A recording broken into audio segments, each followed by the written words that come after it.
EMI electromagnetic இண்டக்ஷனோட lecture 3ல நம்ம இருக்கோம். நேத்து பேசினது செல்ஃப் இண்டக்ஷன் பத்தி பேசினேன்.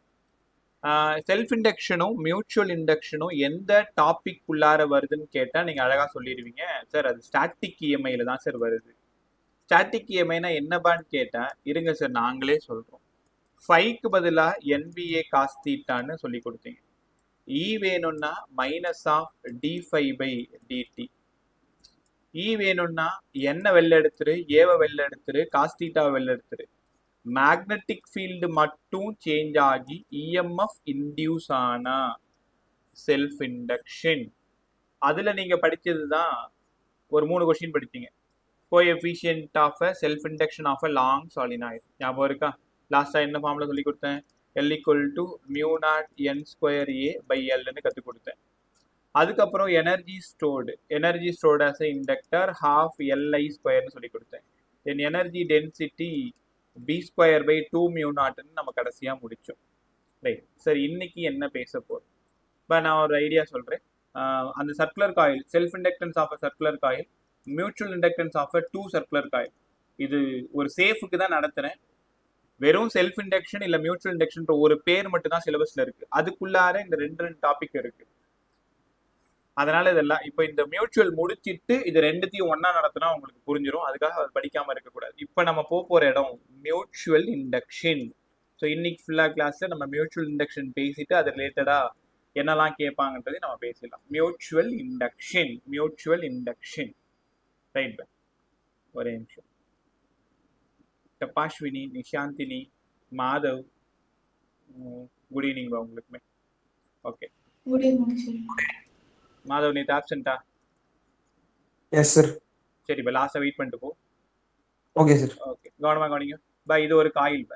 இந்த காயிலில் ஒரு கேல்வனாமீட்டர் நான் வச்சிருக்கேன். இந்த இடம் இன்னொரு காயில். ரைட்டா? இந்த இன்னொரு காயிலில் தான் ஒரு பேட்டரியை நான் கனெக்ட் பண்ணியிருக்கேன். ஒரு குழப்பம் இல்லாத இருக்கிறதுக்காக இது ஏன் காயில்? Primary coil. இது உங்களோட காயில், செகண்டரி காயில். ஞாபகம் வச்சுக்கலாமா? இப்போ என்ன நடக்குது பாரு. என்னோட காயில்ல கரண்ட் போகுது, அதாவது பிரைமரி காயில்ல கரண்ட் போகுது. அப்படின்னா என்னோட காயில்ல ஃப்ளக்ஸ் சேஞ்ச் ஆகுது. அந்த ஃப்ளக்ஸ் என்ன ஆகுதுன்னா பக்கத்து காயிலான உங்க காயிலுக்கு ஷிஃப்ட் ஆகுது. அப்ப பிரைமரி காயில்ல கரண்ட் சேஞ்ச் ஆகிறதுனால செகண்டரி காயில்ல ஃப்ளக்ஸ் சேஞ்ச் ஆகுது. அவ்வளவுதான். நேத்து என்ன சொல்லி கொடுத்தேன்? ஏன் காயில்லே கரண்ட் போகுது, ஏன் காயில்லே ஃப்ளக்ஸ் சேஞ்ச் ஆகுது. இன்னைக்கு என்ன சொல்லி கொடுக்குறேன்? பிரைமரி காயில்ல கரண்ட் போகுது, அதனால செகண்டரி காயில்ல ஃப்ளக்ஸ் சேஞ்ச் ஆகுது. இந்நேரம் நீங்க அந்த ஐடியாவை பிடிச்சிருப்பீங்க. சரி, அப்படின்னா செகண்டரி காயில்ல இஎம்எஃப் இன்டியூஸ் ஆகும், அப்படின்னா செகண்டரி காயில்ல கரண்ட் வரும். அப்ப செகண்டரி காயில்ல நான் பேட்டரி கீட்டர் எதுவுமே கனெக்ட் பண்ணல, ஆனாலும் டிஃப்ளெக்ஷன் இருக்கும். அப்ப என்ன அர்த்தம்? பிரைமரி காயில்ல கரண்ட் போனா செகண்டரி காயில்ல ஃப்ளக்ஸ் சேஞ்ச் ஆகும். இதுதான் மியூச்சுவல் இண்டக்ஷனு. ஏன் காயில்ல கரண்ட் சேஞ்ச் ஆகி ஏன் காயில்லே இஎம்எஃப் இன்டியூஸ் ஆனா செல்ஃப் இண்டக்ஷனு. என்னால உங்களுக்கு நடந்தா அது மியூச்சுவல் இண்டக்ஷன். ரைட், கத்துக்கிட்டீங்களா? ஐடியா புரியுது? அவ்வளவு. என் காயில்ல கரண்ட் போகுது, கரண்ட் சேஞ்ச் ஆகுது, உங்க காயில்ல இஎம்எஃப் இன்டியூஸ் ஆகுது. இஎம்எஃப் இன்டியூஸ் ஆகணும்னா ஃப்ளக்ஸ் சேஞ்ச் ஆகணும். அப்போ 5s ஈக்குவல் டு ஒரு கான்ஸ்டன்ட் போடுங்க. சரி, அந்த கான்ஸ்டன்ட் தான் இந்த டாபிக்கோட ஹீரோ எம்ஐபி. எம்னா யாரு? இவன் தான் மியூச்சுவல் இண்டக்டன்ஸ். இல்லைன்னா இதோட இன்னொரு பேரு கோஎஃபிஷியன்ட் ஆஃப் மியூச்சுவல் இண்டக்ஷன். ரெண்டும் ஒரே பேர் தான். கொஷின்ல இண்டக்டன்ஸ் இருந்தா முன்னாடி கோஎஃபிஷியன்ட்னு வராது. கோஎஃபிஷியன்ட்னா ஒன்றும் இல்லை, ஒரு கான்ஸ்டன்ட். இந்த எம் ஒரு கான்ஸ்டன்ட், அதுக்கு ஒரு பேர் வைக்கணும்ல. ரைட்டா? நான் தான் உங்கள்கிட்ட நிறைய முறை சொல்லியிருக்கேன், உனக்கு அந்த பேர் தெரியலன்னா கோஎஃபிஷியன்ட் ஆஃப் அந்த டாபிக் போட்டுருங்க, கரெக்டா ஆயிடும்னு சொல்லியிருக்கேன். இப்போ இந்த எம் யாருன்னு தெரியல, டாபிக் போய் பார்க்குறேன். இந்த டாபிக்கோட பேரு மியூச்சுவல் இண்டக்ஷன். அப்ப கான்ஸ்டன்ட் ஆஃப் மியூச்சுவல் இண்டக்ஷன், அதை இன்னும் கொஞ்சம் ஸ்மார்ட்டா சொன்னா கோஎஃபிஷியன்ட் ஆஃப் மியூச்சுவல் இண்டக்ஷன். தெரியுதா? அந்த கான்ஸ்டன்ட் கண்டுபிடிக்கிறதுலாம் ரொம்ப ரொம்ப ஈஸி, தீட்டா கண்டுபிடிக்கிறது ரொம்ப ஈஸி. அப்போ ஒரு முடிவுக்கு வந்துட்டோம். MIP 5s equal to primary காயில்ல கரண்ட் போகுது, அதனால செகண்டரி காயில்ல ஃப்ளக்ஸ் சேஞ்ச் ஆகுது. கொஞ்ச நேரம் எம்ஐ பத்தி பேசலாம். இந்த எம்முக்கு பதிலா 5s/ip. சில புக்ல 52/i1ன்னு கொடுத்துருக்காங்க. Sorry, I1. அதாவது ஃபர்ஸ்ட் காயில் செகண்டரி காயில் சொல்றதுக்கு நான் உங்களுக்கு புரியறதுக்காக என் காயில் உங்களோட காயில் பிரைமரி காயில் செகண்டரி காயில்னு பேசியிருக்கேன். சரி, இதோட யூனிட் வழக்கம் போல கற்றுக் கொடுத்துருப்போங்களேன். ஃப்ளக்ஸோடது வெபரு, கரண்டோடது ஆம்பியர். என்ன சார் ஆச்சரியம், நேற்று எல்லோட யூனிட்டும் வெபர் பெர் ஆம்பியர் தானே பார்த்தோம், இன்னைக்கு எம்மோட யூனிட்டும் அதே தான் பார்க்க போறோமா? ஆமா, ரெண்டு பேரும் அண்ணன் தம்பி. எல்லு தனியா இருப்பான், எம் கூட ஒருத்தவனோட இருப்பான், அவ்வளவுதான். ஸோ ரெண்டு பேருக்கும் ஒரே யூனிட் தான் வரும், ஃபார்முலாவில் ஒரே மாதிரி தான் வரும், எல்லாம் தூக்கிட்டு எம்ம போட்டுக்கணும், அவ்வளோதான். So first unit weber per ampere. ரெண்டாவது லென்ஸ்ல என்னங்க சார் சொல்லுது? d5/dt. d/dt 5க்கு பதிலாக MIP ஈக்குவல் டு எம்ம தூக்கி வெளில போட்டுற கான்ஸ்டன்ட் dIP/dt. இந்த ஒரு ஈக்குவேஷன் உங்களுக்கு மியூச்சுவல்னா என்னன்னு புரிய வச்சிரும். உனக்கு புரியுற மாதிரி சொல்றேன் சார். ஒன்றும் இல்லை சார், பிரைமரி காயில்ல கரண்ட் சேஞ்ச் ஆகுது, அதனால செகண்டரி காயில்ல இஎம்எஃப் இன்டியூஸ் ஆகுது, அதுதான் மியூச்சுவல் இண்டக்ஷனு. ஏன் காயில்லேயே கரண்ட் சேஞ்ச் ஆகி ஏன் காயில்லேயே இஎம்எஃப் இன்டியூஸ் ஆனா செல்ஃப். பிரைமரி காயில் ஏன் காயில்ல கரண்ட் சேஞ்ச் ஆகி உங்களோட காயில்ல இஎம்எஃப் இன்டியூஸ் ஆனா அது மியூச்சுவல் இண்டக்ஷன். என்னால உங்களுக்கு கரெக்டா மியூச்சுவல் ஃபார்முலா பார்த்தாச்சு. இது மறந்துடாது, சம் போடும்போது கண்டிப்பா தேவைப்படும். ES equal to -m × dIP/dt. இதே ஃபார்முலாவை நேற்று எப்படி பார்த்தோம்? -L × di/dt. நான் தான் சொன்னல, அங்க இருக்கிற எம் தூக்கிட்டு L, அவ்வளவுதான். என்ன, அங்க ஒரு காயில் இங்க ரெண்டு காயில். இப்போ வழக்கம் போல இங்கேயும் எம்மோட யூனிட் கத்து கொடுத்துருப்போங்க. எம் வேணும்னா E/di/dt. வழக்கம் போல இஎம்எஃப்க்கு ஒரு வோல்டேஜ், கரண்ட்டுக்கு ஒரு ஆம்பியர், செகண்ட் மேல போயிடுது. நேத்து நீங்க தான் யாரும் சொன்னீங்க வோல்ட் பெர் ஆம்பியருக்கு வந்து ஓம்னு சொல்லியிருந்தீங்க. அப்போ ஓம் செகண்ட். இதோட வேற யூனிட் யாருங்க சார்? ஹென்றி. அப்ப யூனிட் ஆஃப் எல்லும் ஹென்றி தான், யூனிட் ஆஃப் எம்மும் ஹென்றி தானா? ஆமா. இண்டக்ஷன் வந்துட்டாலே அது செல்ஃபா இருந்தாலும் மியூச்சுவலா இருந்தாலும் அது ஹென்றி. ஸோ ஃபைனலா இதோட யூனிட் வந்துடலாம். Unit of M first one என்ன சொல்லி கொடுத்தேன்? எம்மோட யூனிட் வெபர் பெர் ஆம்பியர். ரெண்டாவது என்ன சொல்லி கொடுத்தேன்? Volt per ampere second. மூணாவது என்ன பேசணும்? Ohm second. நாலாவது என்ன பேச போறோம்? ஹென்றி. வழக்கம் போல டிஃபைன் 1 ஹென்ரின்னு கேட்பாங்க. ஒன்றும் இல்லை, அப்படியே இங்க பாரு, -m × dIP/dt. Rate of change of current in the primary coil is 1 ampere per second. என் காயில்ல 1 ஆம்பியர் பெர் செகண்ட் சேஞ்ச் ஆனா உங்களோட காயில்ல 1 வோல்ட் இன்டியூஸ் ஆகும். அப்ப அதுக்கு பேரு தான் 1 ஹென்றி. என் காயில்ல ₹1 சேஞ்ச் ஆகுது, அதனால உன் காயில்ல ₹1 வருது. இதுக்கு பேரு 1 ஹென்றி. Define 1 Henry. மறந்துடாத, படிச்சுக்கோ. 2 மார்க் கொஸ்டின் நான் அனுப்பின நோட்ஸ்ல இருக்கும். இது 1, அது 1. இன்புட் 1, அவுட்புட் 1, அவ்வளவுதான். ஸோ எம்மோட வேல்யூ 1, அங்க எல்லோட வேல்யூ 1, அவ்வளவுதான். கத்துக்கிட்டீங்களா? ஸோ மியூச்சுவல் இண்டக்ஷனை பத்தி பேசிட்டு இருக்கோம். என் காயிலால உன் காயில்ல இஎம்எஃப் இன்டியூஸ் ஆகுது. சரி, இதெல்லாம் முடிச்சாச்சு. ஃபார்முலா பேசிட்டீங்க. நேற்று பேசினது 5க்கு பதிலாக எல்ஐன்னு பேசினேன், இன்னைக்கு பேசினது 5க்கு பதிலாக எம்ஐன்னு பேசுறேன். ஒரு வித்தியாசம், இது பிரைமரி, இது செகண்டரி. ஈக்கு பதிலாக -L × dI/dt. நேற்று பேசினது ஈக்கு பதிலாக -m × dIP/dt. ரெண்டு பேரோட யூனிட்டும் சேம் தான். யூனிட் வந்து ரெண்டு பேருக்கும் ஒரே யூனிட் தான். இந்த இடம் ஒரு காயில், இந்த இடம் 2 காயில், அவ்வளவுதான் வித்தியாசம். ரைட்டா? கத்துக்கிட்டீங்களா? ரைட். ஸோ இப்போ 3 5 மார்க் நம்ம பேச போறோம். பொறுமையா கத்துக்கிட்டே வா. First 5 mark coefficient of mutual induction. Coefficient of mutual induction. சரி, எந்த பாடி? நேத்து சாலினாய்டுக்கு சொல்லி கொடுத்தீங்க. ஆமா, இன்னைக்கு அதே தான் பேச போறோம். Coefficient of mutual inductance of a 2 long solenoid. இந்த கொஸ்டினுக்கு நீங்க எவ்வளவு இம்பார்ட்டன்ட் வேணாலும் போட்டுக்கலாம் போர்டுக்கு. அவ்வளோ இம்பார்ட்டன்ட். ரைட்டா? கோஎஃபிஷியன்ட் அந்த விட எல்லை விட இதுதான் அதிகம். Coefficient of mutual induction of a 2 long solenoid. For 2 long solenoid நான் டயக்ராம் எப்படி போடுறேன்னு பாரு, பி எப்படி கொண்டு வரேன்னு பாரு, 5 எப்படி கொண்டு வரேன்னு பாரு, எம்ஐ ஈக்விட் பண்ணி ஐ எப்படி கேன்சல் பண்ணுன்னு பாரு. 4 ஸ்டெப்ல இந்த டாபிக் முடிச்சலாம் நம்ம. வழக்கம் போல டயக்ராம். மேலே இருக்கிறது செகண்டரி காயில் உங்களோடது. ஒரே நிமிஷம்.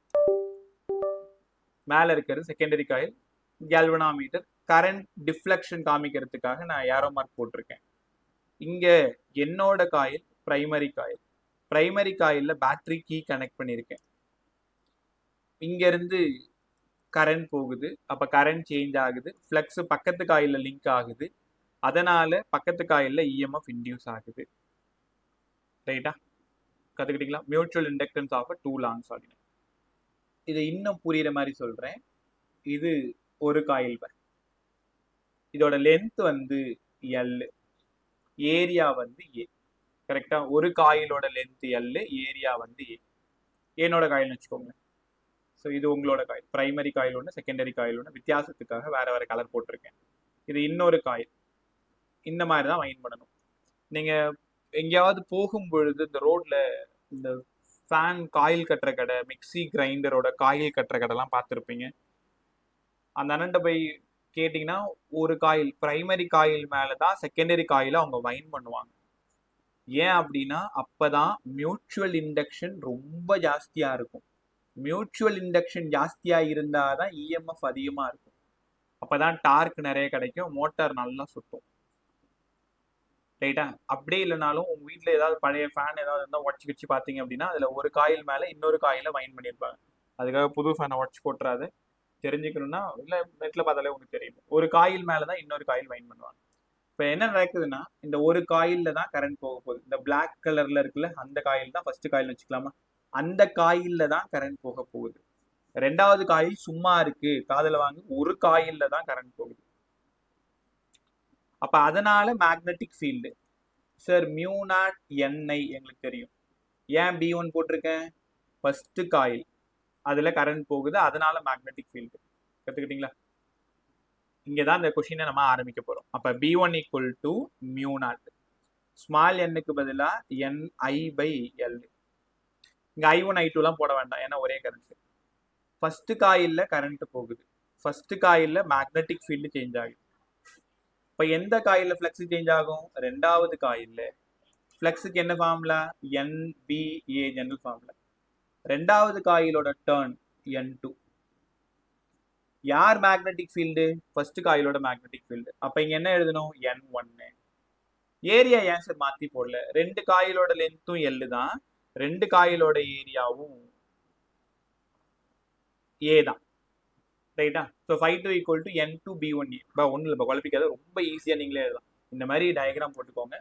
ஒரு காயில கரண்ட்டை பாஸ் பண்ணுங்க, அந்த ஒரு காயிலால மேக்னெட்டிக் ஃபீல்டு B1 எழுதிக்கோங்க. ஃபர்ஸ்ட் காயில்ல கரண்ட் போகுது, ஃபர்ஸ்ட் காயில்ல மேக்னெட்டிக் ஃபீல்டு சேஞ்ச் ஆகுது, அதனால செகண்ட் காயில்ல ஃப்ளக்ஸ் சேஞ்ச் ஆகுது. செகண்ட் காயிலோட ஃப்ளக்ஸுக்கு NBA ஃபார்முலா. செகண்ட் காயில்ன்றதுனால அதோட டர்ன் N2. எந்த மேக்னெட்டிக் ஃபீல்டு? ஃபர்ஸ்ட் காயிலோட மேக்னெட்டிக் ஃபீல்டு. எந்த ஏரியா? ரெண்டு பேருக்கும் ஏரியா ஒண்ணுதான். இப்போ ரொம்ப அழகா எழுதுங்களேன். 5 வேணும்னா N2 B1க்கு பதிலா மியூ நாட் N1 I/L. தோருக்கு பார்த்தீங்களா, இதை இறக்கிறேன் ஏ. அப்ப 5 equal to mu naught N1 N2 IA/L. கத்துக்கிட்டீங்களா? அப்ப இங்க இருந்து 5க்கு பதிலா MIன்னு உங்களுக்கு தெரியும். ஏன் தேவையில்லாம இதை கொண்டு வரீங்க? நான் M தேடி தான் போயிட்டு இருக்கேன். அப்ப இந்த 5 கொண்டு போயிட்டு இங்க சப்ஸ்டியூட் பண்ணுங்க, MI. அப்ப M வேணும்னா mu naught N1 N2 IA/L. இந்த ஐயும் போய் சேர்ந்துருச்சு.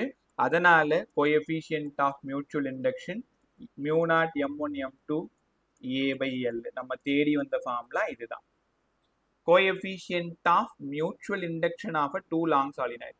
சரி, இது கிட்டத்தட்ட நேத்து பார்த்த ஃபார்முலா மாதிரி இருக்கே.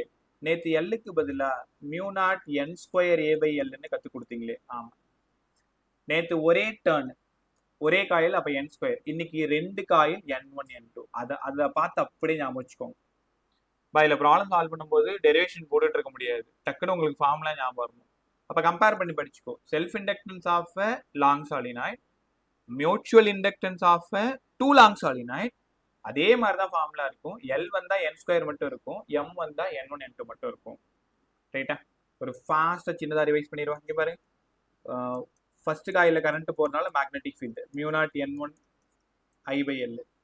அதனால ரெண்டாவது காயில ஃப்ளக்ஸ் NDA. ரெண்டாவது காயில் ஃபர்ஸ்ட் மேக்னெட்டிக் ஃபீல்டு. ரொம்ப சிம்பிள். எம்முக்கு பதில் 5க்கு பதிலாக MI, N2 B1க்கு பதிலாக மியூ0 N1 I/L A. ஐ போய் சேர்ந்துருச்சு. அவ்வளோதான் ஆன்சர். 4 ஸ்டெப்பு தான் மொத்தமாக. மியூ0 N1 N2 A/L கற்றுக்கணும். இதுவே சரி ஒரு மீடியத்தில் வச்சா என்னங்க சார் ஆகும்? மீடியத்தில் வச்சா என்ன ஆகும்? Anees Arjun, good evening bye. Anees Arjun, good evening sir. Right.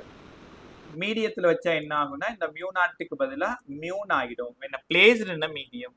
ரெண்டு காயிலுக்கு நல்ல மீடியம் வச்சா மியூ N1 N2 A/L. இதுதான் நேற்று சொல்லியிருந்தீங்க. மியூக்கு பதிலாக மியூ0 மியூஆர்னு கூட நம்ம எழுதலாம் சார். நான் கூட குழப்பிட்டு இருந்தேன், ஞாபகம் இருக்கா உங்களுக்கு? இந்த எல்லை குழப்பிக்காத. இந்த எல் வந்து லென்த் ஆஃப் த சாலினாய்ட், ஏ வந்து ஏரியா ஆஃப் த சாலினாய்ட். இதில் நிறைய சம் வரப்போகுது. எல்லாமே ரேஷியோ சம்மே. இப்போ எம்முக்கும் N1க்கும் என்ன சம்பந்தம்? N1 N2. எம்முக்கும் ஏக்கும் என்ன சம்பந்தம்? எம்முக்கும் எல்லுக்கும் என்ன சம்பந்தம்? இந்த மாதிரிலாம் ரிலேட் பண்ணி கொஷின் கேட்க போகிறேன். அதை தான் நாளைக்கே நம்ம அந்த வேலையை பார்க்க போகிறோம். ஃபார்முலா முடிஞ்சுதா? So coefficient of self inductance of a 2 long solenoid. இந்த டயக்ராம் தான், ரெண்டாவது டயக்ராம் தான் போடணும். ஃபர்ஸ்ட் டயக்ராம் உங்களுக்கு புரிய வைக்கிறதுக்காக, வாட் இஸ் மியூச்சுவல் இண்டக்ஷன் சொல்றதுக்கு தான் ஃபர்ஸ்ட் டயக்ராம். பட் இந்த கொஷினுக்கு நீங்க சால்வ் பண்ண வேண்டியது இங்கே தான் சால்வ் பண்ணணும். ரைட்டா? அடுத்தது ஒரு நிமிஷம்.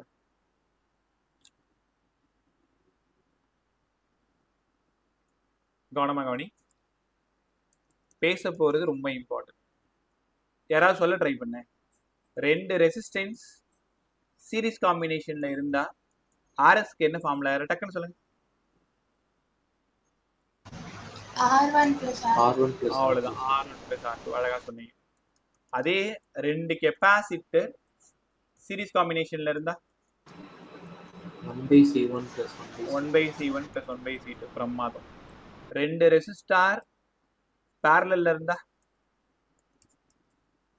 1/R1 + 1/R1 + 1/R2. ரெண்டு கெப்பாசிட்டன்ஸ் பேரலல்ல இருந்தா C1 + C2. C1 + C2. சூப்பரா சொல்லிட்டீங்க எல்லாருமே. இப்ப இன்னைக்கு பேச போறது ரெண்டு இண்டக்டார் சீரிஸ் காம்பினேஷன்ல இருந்தா என்ன சார் ஆகும்? when two inductors are connected in series. by இது எல்லாமே அப்ளிகேஷன் கொஸ்டின் படிச்சு தான் ஆகணும். செல்ஃப் இண்டக்ஷன், மியூச்சுவல் இண்டக்ஷன் ஒரு வார்த்தை தான் அங்கே கொடுத்துருப்பாங்க. அது சம்மந்தப்பட்ட எல்லா விஷயத்தையும் படிக்கணும். எல்லாமே என்சிஆர்டில் இருக்கிறது தான். ரைட். ஒரே நிமிஷம். when two inductors are connected in series and parallel. மொத்தம் அந்த சீரிஸ் அண்ட் பேரலல் வந்து 4 இடத்துல வரும். ஒட்டு மொத்தமாக 11th and 12th சேர்த்து 12th பிசிக்ஸ்ல 3 இடத்துல வரும். ரெசிஸ்டார், கெப்பாசிட்டர், தோ இன்னைக்கு பார்க்குற இண்டக்டர். 11th எங்க சார் படிச்ச மாதிரி ஞாபகம் இல்லையா? தெர்மோடைனமிக்ஸ்ல 2 rods are connected in series. இல்லை பாதி பசங்க 11th என்கிட்ட இருந்தீங்க, சொல்லி கொடுத்துருப்பேன், ஞாபகம் இருந்திருக்கும் உங்களுக்கு. 2 rods are connected in series, 2 rods are connected in parallel. ஞாபகம் இருக்கா உங்களுக்கு? 1/K = 1/K1 + 1/K2. தெர்மல் கண்டக்டிவிட்டியில சொல்லி கொடுத்தனே. ரைட் பா. ஸோ மறந்துருந்தா திரும்ப அக்டோபர்ல இருந்து நம்ம ஞாபகப்படுத்திக்கலாம். 2 inductors are connected in series. நீ பாருங்களேன், ஒரு இண்டக்டர், இன்னொரு இண்டக்டர். ஒரு இண்டக்டரோட பேர் L1, இன்னொரு இண்டக்டரோட பேர் L2. ஸோ நாளைக்கா இந்த வருஷம் இந்த டாபிக்ல என்ன கொஸ்டின் கேட்டாங்கன்னு சென்ட் பண்ணி விடுறேன். அது ஒரு டைம் ட்ரை பண்ணி பார்த்து கான்செப்ட் எல்லாத்தையும் முடிச்சிடுறேன். அப்பதான் அந்த கொஸ்டின் உங்களால ஓனா சால்வ் பண்ண முடியுதான்னு பாருங்க. அப்படின்லாம் கிளாஸ் சொல்லித்தரேன். ஒரு பேட்டரியோட கனெக்ட் பண்றேன். இங்க இருந்து போற கரண்ட் ஐ கரண்ட் போகும் பொழுது ஃபர்ஸ்ட் இண்டக்டார்ல டிராப் ஆகிற வோல்டேஜ் V1. ஆனா இந்த லெசன் ஃபுல்லா உங்களை V யூஸ் பண்ணாதீங்க, E யூஸ் பண்ணுங்கன்னு சொல்லியிருக்கேன். EMF E1. செகண்ட்ல E2. அப்ப நான் கொடுத்தது E. இந்த கொஸ்டின் எங்க ஸ்டார்ட் ஆகுது? நான் கொடுத்தது E = E1 + E2 ஸ்டார்ட் ஆகுது. உங்க எல்லாருக்குமே தெரியும் என் சீரிஸ் காம்பினேஷன் I சேம்னு எல்லா இடத்துலையுமே படிப்பீங்க. ரெசிஸ்டார்லையும் படிக்கிறீங்க, கெப்பாசிட்டர்ல சார்ஜ் சேம்னு படிச்சீங்க. ஈக்கு பதிலா -L × di/dt இந்த ஃபார்முலா உங்களுக்கு ஞாபகம் வரும். அப்போ ஈக்கு பதிலா E1 + E2 -L × di/dt. இங்க -L1 di/dt, -L2 di/dt. சரி, ஏன் இங்க I1 I2 நீங்க எழுதல? ஏன் எழுதலன்னு உனக்கு காரணம் புரியும். I சேம், அப்போ ரேட் ஆஃப் சேஞ்ச் ஆஃப் கரண்ட்டும் சேமாக தான் இருக்கும். அப்போ எல்லா di/dtயும் தூக்கி வெளில காமனாக போட்டு அடிச்சு போட்டுரு. தென் எல் மட்டும் வேணும்னா மைனஸையும் காமனாக எடுத்து அடிச்சு போட்டுரு. அப்போ இண்டக்டார்ஸோட சீரீஸ் காம்பினேஷன் நீங்கள் எப்படி புரிஞ்சுக்கணும்னா ரெசிஸ்டார் மாதிரி ஞாபகம் வச்சுக்கணும். ரெசிஸ்டார் தான் R1 + R2. அப்போ இண்டக்டார் L1 + M2. அப்போ ரெசிஸ்டாரோட காம்பினேஷனும் இண்டக்டாரோட காம்பினேஷனும் ஞாபகம் வச்சுக்கிறதுக்காக ஒரே மாதிரி ஞாபகம் வச்சுக்கோங்க. அங்கே RS வேணும்னா R1 + R2, இங்கே LS வேணும்னா L1 + L2. ரொம்ப இம்பார்ட்டன்ட். இதில் ஒரு சின்ன ட்விஸ்ட் இருக்கு கதையில், நீ கேட்கணும், பட் நீ கேட்கலன்னா நானே சொல்கிறேன். 2 காயில் பக்கத்தில் இருந்தாலே அங்கே கண்டிப்பாக மியூச்சுவல் இண்டக்ஷனும் வரணும் தானே. எங்க ஃபார்முலாவில் நீங்கள் எம்மை பற்றி சொல்லவே இல்லையே, இல்லை ஏதாவது ஏமாத்த பார்க்குறீங்களா? இப்போ கரெக்டு தானே. L1 L2 2 காயில் பக்கத்தில் இருக்கு. அப்போ ஒரு காயிலில் கரண்ட் போகுது, அதனால ஃப்ளக்ஸ் பக்கத்து காயிலையும் லிங்க் ஆகும். அப்போ கண்டிப்பாக இங்கே மியூச்சுவல் இண்டக்ஷன் வரணும் தானே. ஆமாம். இப்போ நம்ம எழுதியிருக்கிறது வித்தவுட் நோயிங் ஆஃப் எம்மை பற்றி தெரியாத பொழுது எழுதியிருப்போம். இப்போதான் உங்களுக்கு எம்மை பற்றி தெரிஞ்சிச்சுல. வித் நோயிங் ஆஃப் உங்களுக்கு எம்மை பற்றி தெரிஞ்சிருச்சுன்னா இந்த ஃபார்முலா என்னங்க சார் ஆகும்? கவனமாக கவனி. எல்லுக்கு பதிலாக எப்போ ப்ளஸ் எப்போ மைனஸ்னு ஒரு பெரிய குழப்பமே இருக்கும். பொறுமையாக பார்த்துட்டேவா. எல் வேணும்னா L1 + L2 இதை பார்த்து அப்படியே எழுதிடு. +R-2M. என்ன சார் இது வம்பா போச்சு? ஒன்று ப்ளஸ் போடுங்க, இல்லை மைனஸ் போடுங்க. அது என்ன +R-2M? பா உங்கள் கொஷின் பேப்பர் எடுத்து பாருங்க, பழைய நீட் பேப்பர் எல்லாத்தையும் எடுத்து பாருங்க. எம் கொடுத்தா இந்த ஃபார்முலா யூஸ் பண்ணணும். எம் இல்லைன்னா நெக்லெக்ட் பண்ணிடுங்கன்னு சொன்னாங்கன்னா L1 + L2 தான். பெரும்பாலும் இதுதான் வரும், ரெண்டாவதுல இருக்கிறது தான் வரும். சார் அங்கே ப்ளஸ் மைனஸை நாங்கள் எப்படி யூஸ் பண்ணுறது? கவனமாக கவனி. நாளைக்கு யாருக்காவது சொல்லி கொடு போயிட்டு. ஒரு காயிலும் இன்னொரு காயிலும் இந்த மாதிரி இருந்தா, அதாவது கரண்டோட டைரக்ஷன் 2 காயிலுக்கும் ஒரே டைரக்ஷனா இருந்தா L = L1 + L2 + 2M plus use பண்ண. ஐயோ, அது அன்லைன் பண்ணி காமிக்கிறதுக்காக பார்த்தா கிட்ஸ்ல மைனஸ் வேற இருக்காங்க. ப்ளஸ் யூஸ் பண்ணணும்.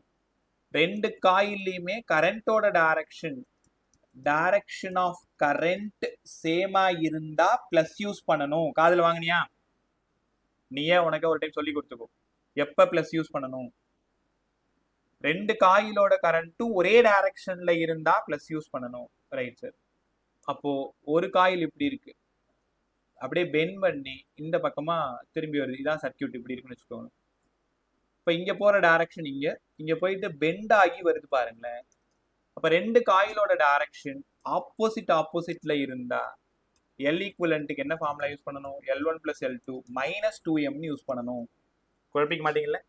2 inductors are connected in series. Formula சொல்லுங்கம்மான்னு கேட்டா உங்க பதில் என்ன சார்? எம் வச்சு சொல்லணுமா எம் இல்லாம சொல்லணுமா? எம் இல்லாத சொல்லுங்க. L1 + L2. எம் வச்சு சொல்லுங்க. L1 + L2 +R - 2M. எப்போ ப்ளஸ் யூஸ் பண்ணணும்னு கேட்குறேன். சேம் டைரக்ஷன்ல கரண்ட் போனால் ப்ளஸ் யூஸ் பண்ணுங்க சார், ஆப்போசிட்ல போனால் மைனஸ் யூஸ் பண்ணுங்க. முடிஞ்சு போச்சா? நல்லா இருந்துச்சு topic. when 2 inductors are connected in series with knowing of M, without knowing of M. with knowing of M, M வரணும், +R - 2M வரணும். without knowingனா அவங்களே சொல்லிடுவாங்கப்பா, M 0ன்னு எடுத்துக்கோங்கன்னா உனக்கு ரொம்ப ஜாலி. L1 + L2 முடிச்சிருவேன். இல்லைனா டயக்ராம் கொடுத்துட்டு ப்ளஸ் யூஸ் பண்ணணுமா மைனஸ் யூஸ் பண்ணணுமான்னு கொஷின் இருக்கும். போய் ப்ரீவியஸ் இயர் கொஷின் தான் எடுத்து பாரு, இல்லை நாளைக்கு நான் கொண்டு வரும்போது இந்த கொஷின்லாம் நீங்கள் பார்ப்பீங்க. கேட்கும்போது நீங்கள் கரெக்டாக பதில் சொல்லணும். சரி, இது நல்லா இருக்கு. அப்படியே பேரலல் போயிடலாமா? when 2 inductors are connected in parallel. நான் கேட்கறதுக்கு முன்னாடியே நீங்கள் ஆன்சர் சொல்லிடுங்க. 1/L ஈக்குவலண்ட் என்ன வரும்? 1/L1 + 1/L2. நானே வளரிட்டேன் 1/L ஈக்குவலண்ட்டு. இங்கே பாருங்களேன். when 2 inductors L1 L2 are connected in parallel. 2 இண்டக்டாரை பேரலல்ல connect பண்ணியிருக்கேன். ஒரே நிமிஷம். டைம் 7:36. நான் இல்லாமல் 27 பேர் உள்ளே இருக்கீங்க. ரைட்டா? ஸோ கூடுமான வரைக்கும் 8-10 வரைக்கும் இந்த 27 பேரும் உள்ளே இருக்கிறது நல்லது. அப்படி நடுவில் போகிறதா இருந்தால் எனக்கு டெக்ஸ்ட் பண்ணிடு. ஏன்னா என்ன சொல்கிறது, உனக்கு தான் எங்களை என்ன சுத்தமாக நல்லா தெரியும்ல, நான் பார்த்துக்கிட்டே இருப்பேன். இப்போ என் வரைக்கும் இருக்காங்களா அப்படின்ட்டு நடுவில் ஏதோ ஒரு காரணத்துக்காக கூட நீ போகலாம். பட் என்னன்னா சைக்காலஜிக்கலாக அப்படியே கீழே போகிற மாதிரி, இந்த எனர்ஜி கொஞ்சம் குறையிற மாதிரியே ஒரு ஃபீல். ஏன்னா ஸ்ட்ரென்த்தே நீங்கள் தான். ஸ்ட்ரென்த்துன்னா நான் சொல்கிறது இந்த கும்பலாக இருக்கிறது சொல்லலை, என்னோட பலம். ஸோ உங்களை பார்த்துக்கிட்டே பேசும்பொழுது பார்த்துக்கிட்டே நடத்தும் போது நம்ம வேலையை கரெக்டாக செய்கிறோமோன்னு எனக்கா உள்ளுக்குள்ளார ஒரு பெரிய பெரிய எனர்ஜின்னு வச்சுக்கோங்களேன். ஸோ அதனால தான் என் வரைக்கும் இரு, புரியலன்னா வாயை திறந்து கேளு, வேற நான் யாரோ கிடையாதுன்னு உனக்கு நல்லா தெரியும், நான் தான். அதனால எப்படி வேணாலும் நீ கேட்கலாம் பேசலான்றது அவ்வளோ ஃப்ரீடம் இருக்கும் நம்ம கிளாஸ்ல, ரைட்டா? So end of the session வரைக்கும் எல்லாரும் இருக்கிறது ரொம்ப ரொம்ப நல்லது. நடுவில் ரெக்கார்டட் இருக்குதாம்ப, பட் கான்செப்ட் ரெக்கார்டட் வந்து நீ பார்க்கவே கூடாதுன்றது தான். என்னைக்காவது தவிர்க்க முடியாத நீங்க ஆப்சென்ட் ஆயிட்டீங்கன்னா அன்னைக்கு யூட்டிலைஸ் பண்ணிக்கிறதுக்கு தான் இந்த மாதிரி செட்டப்லாம் ரெடி பண்ணது. பட் ரெக்கார்டட் இருக்குன்றதுக்காக வந்து நம்ம அப்புறம் பார்த்துக்கலாம் அந்த அலட்சியம் இருக்கவே கூடாது. இந்த நேரம் உனக்கானது, இந்த 1 மணி நேரம். அப்ப அந்த 1 மணி நேரத்தை கண்டிப்பா நீ கொடுத்து தான் ஆகணும், ரைட்டா? வேற எந்த டைமா டிஸ்டர்ப் பண்ணலாம். வாரத்துல 7 நாள்ல 4 நாள் உன்னை நான் பாக்குறது கூட கிடையாது. ஏதாவது டவுட் கேட்டீங்கன்னா சென்ட் பண்ணி விட்டுற, வேற எந்த தொந்தரவுமே பண்றது கிடையாது. இந்த 3 நாள் ஏன் டைம்னா அந்த ஏன் டைம்ல நீ டிஸ்டர்ப் ஆகக்கூடாது, ரைட்டா? அடுத்தது இப்பெல்லாம் பேசுறதுனால நீ உனக்குள்ளார ஏதோ திரும்ப திரும்ப தோணிக்கிட்டே இருக்கலாம், என்ன இதெல்லாம் கொஞ்சம் ஓவரா இல்லையா, வெறும் டீச்சர் ஸ்டூடெண்ட் தானே, நம்ம போறோம் கிளாஸ் எடுக்கிறாங்க பார்த்துட்டு வரோம், ஏன் இவ்வளோ பெரிய பாண்டிங் தேவைப்படுமா? அது நீங்க சின்ன பசங்களா இருக்கிறதுனால அது உங்களுக்கு புரியுமான்னு தெரியல. பட் மெச்சூர் கொஞ்சம் கொஞ்சம் வர வர வர இந்த ரிலேஷன்ஷிப்பும் நல்லது தான் போல அப்படின்னு உனக்கு இன்னொரு நாள் தோணும் கண்டிப்பா. ஸோ நம்ம மேல பேரண்ட்டை தாண்டி 3ஆவதா யாரோ அக்கறை எடுத்துக்கிறாங்கன்னா அவங்க நம்ம கூடவே வர்றது ரொம்ப ரொம்ப நல்லதுன்னு நினைச்சுக்கோயேன், ரைட்டா? அடுத்தது when two inductors are connected in parallel, நான் கொடுத்ததோ இ, போற கரண்டோ ஐ, ஜங்ஷன் வந்ததுனால கிர்ச்சாஃபோட ஃபர்ஸ்ட் ரூல் உங்களுக்கு நல்லா தெரியும், I1 I2. பேரலல் காம்பினேஷன் இ சேம்னு தெரிஞ்சிடும். அப்ப கரண்ட் சேஞ்ச் ஆகுது, பொட்டென்ஷியல் வந்து இங்க சேமா இருக்கு. கத்துக்கிட்டீங்களா? அப்ப இந்த கொஸ்டின் எங்க இருந்து நம்ம ஸ்டார்ட் பண்ணணும்? ஐல இருந்து ஸ்டார்ட் பண்ணணும், ஏன்னா ஐ தான் டிஃபர் ஆகுது. இ சேம், காலங்காலமா படிக்கிறீங்க, potential same, equal to E1 + E2 மேல படிச்சோம். இங்க பேரலல், பொட்டென்ஷியல் சேம், அப்ப I = I1 + I2. ரெண்டு பக்கமும் டிஃபரன்ஷியேட் பண்ணுங்களேன், di/dt, di1/dt, di2/dt. கொஸ்டினை முடிச்சிட்டோம், அவ்வளவுதான். சரி, ஈக்கு பதிலா -L × di/dtன்னு எங்களுக்கு பார்த்த ஞாபகம் இருக்கு. அப்ப di/dtக்கு பதிலா E/Lன்னு எழுதலாமா? ஒத்துக்கிறியா? E/L மைனஸ், இங்க E/L1 மைனஸ், E/L2 மைனஸ். அடுத்து நான் என்ன பண்ண போறேன்னு உனக்கு தெரிஞ்சிருக்கும். எல்லா ஈயும் காமனா எடுத்து அடிக்க போறேன், மைனஸையும் காமனா எடுத்து அடிக்க போறேன். நான் ஸ்டார்ட் பண்றதுக்கு முன்னாடியே நீங்க யோசிச்சிருப்பீங்க, சீரீஸ்க்கு L1 + L2, அப்ப பேரலலுக்கு 1/L1 + 1/L2 தானே? ஆமா. அப்ப 1/LP = 1/L1 + 1/L2. அப்படியே ரெசிஸ்டாரை ஞாபகம் வச்சுக்கோங்க, ரைட்டா? ஸோ அங்கதான் 1/R1 + 1/R2 படிச்சீங்க. அப்ப இங்க 1/L1 + 1/L2 தானே? இப்ப நான் எழுதியிருக்கிறது M தெரிஞ்சா இல்ல, without knowing of M. M பத்தி தெரியாத பொழுது இந்த ஃபார்முலா. சரி, அப்ப M வந்துருச்சுன்னா அப்ப வித் M வச்சு சொல்லி கொடுங்களேன். அதுக்கு டெரிவேஷன் கிடையாது, டைரக்டா M இருந்தா ஃபார்முலா எப்படி இருக்கும், M இல்லைன்னா ஃபார்முலா எப்படி இருக்கும். அப்ப அது அப்படியே எழுதுங்க, 1/LP இப்படி எழுதிக்கலாம். LP மட்டும்தான் வேணும். அப்ப L1 L2/L1 + L2 இதை ஒத்துக்கிறீங்களா? ஏன் 1/LP = 1/L1 + 1/L2 தானே? அப்ப கிராஸ் மல்டிப்ளை பண்ணி LCM எடுத்துக்கோ, L1 L2/L1 + L2. இது M தெரியாத பொழுது. M தெரியிற பொழுது என்ன ஆகுதுன்னா L1 L2/L1 + L2, மேல -M², கீழே +R-2M, +R-2M. இப்ப இந்த M 0 பண்ணி பாருங்க, பழைய ஃபார்முலா வந்துருச்சா? M இருந்தா என்ன ஆகும், M இல்லைன்னா என்ன ஆகும்? ரெண்டு காயில் பக்கத்துல இருந்தாலே கண்டிப்பா M வந்துடும், நம்மளை கேட்கவே கேட்காது. நம்ம சால்வ் பண்ணும் பொழுது M0 வச்சுக்கோங்க, இல்ல M வேல்யூ வச்சுக்கோங்க. என்னங்க சரி, இங்க மறுபடியும் ஒரு குழப்பம், +R-2M. அப்ப LP வேணும்னா L1 L2 -M²/L1 + L2 +R-2M. இப்போ என்ன சிக்கல்னா, எப்போ ப்ளஸ் யூஸ் பண்ணணும், எப்போ மைனஸ் யூஸ் பண்ணணும்? யாராவது என்னோட ரிட்டன் நோட்ஸ் யூஸ் பண்றதா இருந்தா, இந்த ஃபார்முலால ரிட்டன் நோட்ஸ்ல ஒரு சின்ன தப்பு இருக்கும். போர்டில் கரெக்டாக எழுதி தான் போட்டிருந்தேன். 4-5 இயர்ஸ் பேக் அந்த கேர்ள் ஒரு சின்ன தப்பு பண்ணியிருப்பாங்க. அதனால இந்த இடம் மட்டும் நான் இப்போ என்ன எழுதி தரணும் அதை நோட்ஸ்ல போய் கரெக்ட் பண்ணிக்கோ தேவைன்னா. எப்போ ப்ளஸ் யூஸ் பண்ணணும்? when M இந்த வார்த்தை இருக்கலாம், சப்போர்ட்னு ஒரு வார்த்தை இருக்கலாம், இல்ல ஹெல்ப்னு ஒரு வார்த்தை இருக்கலாம். இந்த எம் வந்து எல்லுக்கு ஹெல்ப் பண்ணுது சப்போர்ட் பண்ணுதுன்னு இருந்ததுன்னா பிளஸ் யூஸ் பண்ணணும். நீ நாளைக்கு கொஸ்டினை படிக்கும் போதே நீங்க புரிஞ்சுப்பீங்க. மியூச்சுவல் இண்டக்ஷன் சப்போர்ட் வித் எல்லு அப்படின்ற வார்த்தை இருக்கும், இல்ல ஹெல்ப் பண்ணும். இப்படி இருந்தா பிளஸ் யூஸ் பண்ணணும். when எம் அப்போஸ் இல்லைனா ரெடியூஸ் பண்ணுது அந்த மாதிரியான வார்த்தை இருந்ததுன்னா மைனஸ் யூஸ் பண்ணணும். இப்போ காதில் வாங்கினீங்களா, அங்க டைரக்ஷன் சேமா இருந்தா பிளஸ் யூஸ் பண்ணணும். டைரக்ஷன் ஆப்போசிட்ல இருந்தா அங்க மைனஸ் யூஸ் பண்ணணும். இங்க எம் சப்போர்ட் பண்ணுதுன்னு சொன்னா பிளஸ் யூஸ் பண்ணணும், அப்போஸ் பண்ணுதுன்னு சொன்னா மைனஸ் யூஸ் பண்ணணும். இது ஆலன்லேயே இந்த 2 சம்முமே இருக்கு. சப்போர்ட்னு ஒரு சம் இருக்கும், அப்போஸ்னு ஒரு சம் இருக்கும். நாளைக்கு பார்க்கும்போது அது உங்களுக்கு நல்லாவே தெரிஞ்சிடும். ஸோ இதோட series combination and parallel combination நம்ம கம்ப்ளீட் பண்றோம். ரைட்டா? இது அப்படியே யார் மாதிரி ஞாபகம் வச்சுக்கிறீங்க? ரெசிஸ்டாரோட சீரிஸ் அண்ட் பேரலல் மாதிரி. ரைட், ஒரே நிமிஷம். இப்போ அனீஸ்ல இருந்து யோகிதா வரைக்கும் யாருக்காவது திரும்ப சொல்லுமா? இந்த டாபிக்ல இதுல சாலினாய்டு, சிங்கிள் சாலினாய்டு, அப்புறம் 2 சாலினாய்டு எல்லாத்துலயுமே டவுட் இருந்தா கேளுங்க. சரி, அடுத்து போலாமா? சார் சொல்லுமா. சார் இண்டக்டர்னாலே நம்ம சாலினாய்டு தான் இருக்கணும். சாலினாய்ட், காயில், இண்டக்டர் எல்லாம் ஒன்று தான். இந்த மாதிரி ஒரு வயர் எடுத்து ஸ்ப்ரிங் மாதிரி இப்படி சுற்றி வச்சுட்டாலே அது காயில் தான். இப்போ ஒன்றும் இல்லை, ஏதாவது பழைய ஃபேனு மிக்சி ஏதாவது வீட்டில் இருந்து, இல்லைனா அந்த நீங்கள் ரோட்டில் போகும்போதே பார்ப்பீங்க, நிறைய காயில் கட்டுற கடைலாம் இருக்கும். அதில் நிறைய ஃபேனு இல்லைனா மிக்சி ரிப்பேர் பண்ணுற கடை, மோட்டார் ரிப்பேர் பண்ணுற கடையில் சும்மா டைம் இருந்து அந்த பக்கம் போனீங்கன்னா இந்த மாதிரி ஒரு ஃப்ரேம் இருக்கும். அந்த ஃப்ரேமில் ஒரு பிரைமரி காயில் இந்த மாதிரி வைன் பண்ணியிருப்பாங்க. அந்த பிரைமரி காயில் மேலே செகண்டரி காயில வைன் பண்ணியிருப்பாங்க. இந்த மாதிரி செகண்டரி காயில வைன் பண்ணியிருப்பாங்க.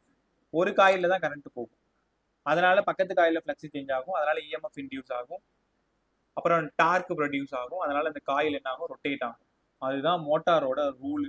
நம்ம ஃபேன், மிக்சி, கிரைண்டர் ஓடுறது எல்லாமே இந்த மியூச்சுவல் இண்டக்ஷன் தான். அப்புறம் டிரான்ஸ்ஃபார்மர், நீங்கள் ரோட்டில் போகும்போது ஒரு பெரிய பெரிய பாக்ஸாக பெரிய பெரிய டிரான்ஸ்ஃபார்மர் பார்த்துருப்பீங்க. அந்த டிரான்ஸ்ஃபார்மரை உடச்சி பார்த்தீங்கன்னா கூட அதுலேயுமே ஒரு பிரைமரி காயில் இருக்கும். இந்த லெசனில் அந்த கொஸ்டின் இருக்குது, 5 மார்க் கொஸ்டின். பிரைமரி காயில் இருக்கும், செகண்டரி காயில் இருக்கும், ரெண்டுத்தையும் ஒன்று மேலே ஒன்று வைன் பண்ணியிருப்பாங்க. ஒரு காயில் வழியாக கரண்ட் போகும்பொழுது ஃப்ளக்ஸ் சேஞ்ச் ஆகி மியூச்சுவல் இண்டக்ஷன் வரும். அதே மாதிரி இஎம்எஃப் இன்டியூஸ் ஆகும். பக்கத்து காயிலில் step up transformer, step down transformer, இந்த மாதிரி விஷயங்கள்லாம் இருக்கும். ரைட், உங்கள் கொஸ்டின் கரெக்டாக சொல்லு சார். வேற காயில் தவிர வேற எதையுமே இண்டக்டரா யூஸ் பண்ண முடியாதா சார்? காயில் தவிர வேற எதையுமே இண்டக்டரா யூஸ் பண்ண முடியாதா? காயில்னாலே அது கண்டிப்பா சாலினாய்டா தான் இருக்கும். அப்பதான் சென்டர்ல மேக்னெட்டிக் ஃபீல்டு μ0 Ni/L வரும். அங்க இருந்து தான் ஃப்ளக்ஸ் போக முடியும். ஷியோரா வேற எதையுமே யூஸ் பண்ண முடியாது. வேற எதை யூஸ் பண்ண முடியும் சொல்லு பார்க்க? ஒன்று சர்க்குலர் காயில் யூஸ் பண்ணலாம், இல்லைனா சாலினாய்டு யூஸ் பண்ணலாம். ஆனா ரெண்டுமே காயில் தான். ரைட்டா? Okay sir. இப்போ ஒரே நிமிஷம். இப்போ ஃபேன் வைண்டிங்லாம் பார்த்தீங்கன்னா காயில் வந்து சர்க்கிள் ஃபார்ம்ல இந்த மாதிரி வைன் பண்ணியிருப்பாங்க. ஃபேன் வைண்டிங்லாம் பார்த்தீங்கன்னா எல்லாமே சாலினாய்டு தான், என்ன ஃபார்ம்ல வைன் பண்ணியிருக்கோன்றது தான். ரைட், அடுத்தது இப்போ சொல்லித்தர போகிறது அப்ளிகேஷன் கொஷின் தான். ப்ராப்ளம் சால்விங்க்கு ரொம்ப ரொம்ப இம்பார்ட்டன்ட், பார்த்துக்கிட்டே வாங்கல. இதுக்கு பேர் வந்து கப்ளிங். ரொம்ப ஜாலியாக இருக்கு. கப்ளிங் அப்படின்னா சார், இப்போ ஒரு காயில் இங்கே இருக்கு, இதோட செல்ஃப் இண்டக்டன்ஸ் L1.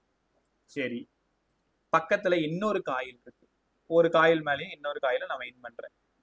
இந்த காயிலோட செல்ஃப் இண்டக்டன்ஸ் L2. கண்டிப்பா இங்க M இருக்கணும் தானே? இதுல ஏகப்பட்ட சமயம் இதுக்கு முன்னாடி நீங்க கேட்டிருக்காங்க, நீங்களும் பார்க்க போறீங்க. யாராவது சொல்ல ட்ரை பண்ணு.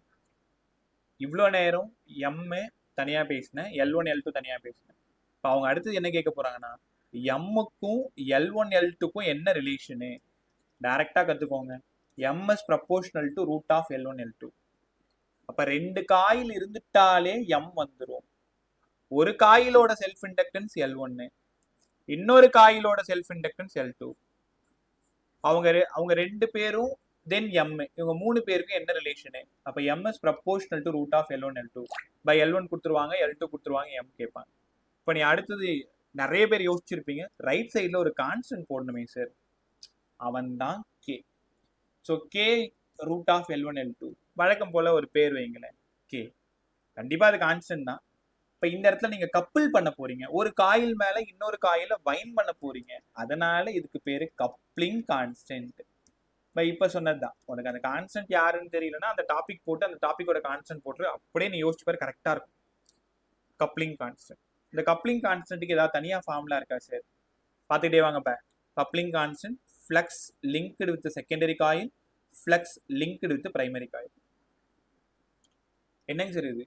ஃபர்ஸ்ட் இருக்கிறது பிரைமரி காயில், ரெண்டாவது இருக்கிறது செகண்டரி காயில். ஃபர்ஸ்ட் காயில்ல தான் கரண்ட் போகுது. நல்லா யோசி. ஏன் காயில்ல கரண்ட் போகுது? ஏன் காயில்ல மேக்னெட்டிக் ஃபீல்டு சேஞ்ச் ஆகுது? ஏன் காயில்ல ஃப்ளக்ஸ் சேஞ்ச் ஆகுது? அதனால தான் உங்களோட காயில்ல ஃப்ளக்ஸ் சேஞ்ச் ஆகுது. அதனால உங்களோட காயில்ல இஎம்எஃப் இன்டியூஸ் ஆகுது, உங்களோட காயில்ல கரண்ட் வருது. இதுதான் மியூச்சுவல்னு தெரியும். அப்ப கப்ளிங் கான்ஸ்டன்ட்டுக்கு என்ன formula? Flux linked with secondary coil, flux linked with primary coil. இதுதான் கேவோட வேல்யூ.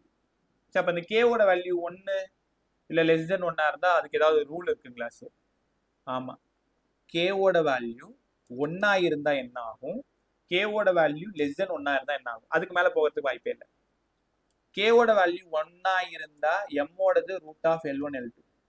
அப்படின்னா எம் மேக்சிமமா கரெக்ட் தானே? M maximum. எம் மேக்சிமமா கிடைச்சா இஎம்எஃப் உனக்கு ரொம்ப மேக்சிமமா கிடைக்குமா? அப்ப இது கே 1 இருக்கிறது நல்லது தானே? அப்ப இந்த கே 1 இருக்கு பாத்தீங்களா, இதுக்கு பேரு உங்க கொஸ்டின் பேப்பர்ல எப்படி இருக்கும்னா ideal coupling. Ideal coupling. Ideal கப்ளிங்க நமக்கு புரியுற மாதிரி பிராக்கெட்ல எழுதியிருப்பாங்க tight coupling. Tight coupling. Tight கப்ளிங்னா ஒரு காயில் மேல டைட்டா இன்னொரு காயில இந்த மாதிரி வைன் பண்ணியிருப்பாங்க. இப்போ நான் சொன்னல, அந்த காயில் கட்டுற கடைக்கு போனீங்கன்னா அந்த உங்கள்கிட்ட பழைய காயில் காட்டுங்கன்னா ஒரு காயில் மேல அப்படி மெஷின் வைன் பண்ணும். சூப்பரா பார்த்துருப்பீங்க. ஒரு காயில் மேல இன்னொரு காயில் ரொம்ப அழகா டைட்டா வைன் பண்ணியிருக்கும். அப்பதான் எம் மேக்சிமமா இருக்கும், அப்பதான் இஎம்எஃப் மேக்சிமமா இருக்கும். அப்ப கேவோட வேல்யூ 1ன்னா ஐடியல் கப்ளிங். ஐடியல் கப்ளிங் எப்படி இருக்கும்? இந்த மாதிரி இருக்கும். 0 டிகிரி. 0 degree fashion. இதுக்கு இன்னொரு பேரும் இருக்கு. இப்போ 0 டிகிரி ஃபேஷன்னா என்ன, 90 டிகிரி ஃபேஷன்னா என்னன்னு கேட்பாங்க. அப்ப எம்மோட வேல்யூ கேவோட வேல்யூ 1 இருந்தா 0 டிகிரி ஃபேஷன். அதுக்கு பேரு ஐடியல் கப்ளிங். நமக்கு புரியுற மாதிரி சொன்னா டைட் கப்ளிங். சார் புரிஞ்சிருச்சு. ரியல் கப்ளிங்னா என்னங்க சார்? ரியல் கப்ளிங் கேவோட வேல்யூ 1 விட கம்மியாகும், 0 விட அதிகமாகவும் இருந்தா ரியல் கப்ளிங். அப்ப எம் கண்டிப்பா ஈக்குவலா இருக்காது, லெஸ் தென் √L1L2. உங்களால உணர முடியுதா? கேவோட வேல்யூ 1 இருந்தா எம்மோட வேல்யூ √L1L2. லெஸ் தென் 1 இருந்ததுன்னா அப்ப எம் லெஸ் தென் √L1L2. 1 இருக்கு புரிஞ்சிருக்கும். அப்ப ஐடியல் கப்ளிங் தான் நல்லது போல இருக்கு ரியல் கப்ளிங் விட. இப்ப ரியல் கப்ளிங்னா இன்னும் கொஞ்சம் கூட நல்லா சொன்னா லூஸ் கப்ளிங். ஒரு காயில் மேல இன்னொரு காயில டைட்டா வைன் பண்ணிருக்க மாட்டாங்க, அப்படியே லேசா சுத்தி இருப்பாங்க. உனக்கு புரியுதா நான் சொல்றது? ஒரு காயில் மேல இன்னொரு காயில ரொம்ப டைட்டா வைன் பண்ணியிருந்தாங்க அப்படின்னா அது ஐடியல் கப்ளிங். சும்மா ஏனோ தானோன்னு வைன் பண்ணியிருந்தாங்கன்னா எம் கம்மியா இருக்கும், இஎம்எஃப் கம்மியா இருக்கும், எஃபிஷியன்ட் நல்லா இருக்காது. எம் லெஸ் தென் √L1L2 சொல்லுவாங்கல்ல.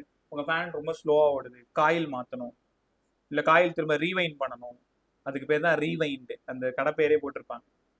M less than √L1L2. கத்துக்கிட்டீங்களா? இங்க பாருங்களேன், ஒரு சின்ன கொஷின் மட்டும். இப்போ இந்த மாதிரி ஒரு டயக்ராம் டிரா பண்ணாலே ரொம்ப டைட்டா வைன் பண்ணாலே இதோட கே வேல்யூ என்னன்னு கேட்டா பதில் டக்குன்னு 1. இல்ல ஒரு காயில் இங்க இருக்கு, இன்னொரு காயில் இங்க இருக்கு, பக்கத்துல பக்கத்துல இருக்கு, இப்படி இருந்தா இதுக்கு பேரு 0 டிகிரி ஃபேஷன் தான்.